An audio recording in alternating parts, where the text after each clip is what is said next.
Hello friends, welcome back. In previous lecture we have seen what is version control system and the types of version control systems.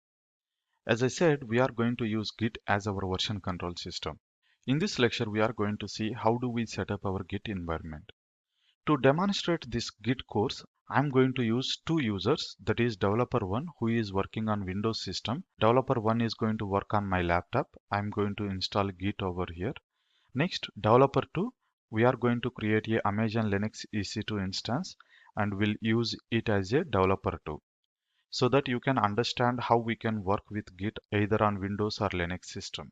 So first let's start with installing Git on developer 1 system, nothing but on my laptop.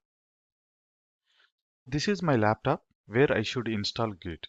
Now let's go to browser and search for Git to install on Windows. This is my browser, search for Git on Windows and you can see git-sem.com. This is the first link itself. Just click on this one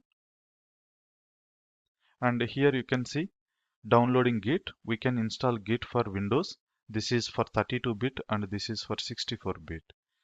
Our system is 64-bit, so I'm going to install 64-bit. It takes a while to get it downloaded. Let's wait.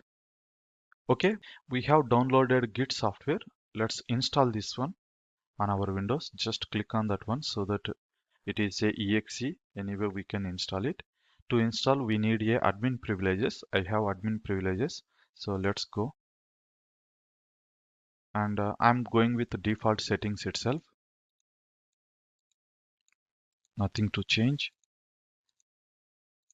And install. Okay, installation is completed. We don't require view release notes. We will just launch the Git bash. So if we launch it, it is going to open the Git bash. Okay, this is my Git bash. And if I increase the font size, you can see I'm a Veloxy user. This we called it as a Git bash prompt. We can execute our Linux commands on Windows by using this one. Even I can do ls cd cat. So this is how we can install Git on Windows system. In next video, we are going to see how to set up Git on Linux system.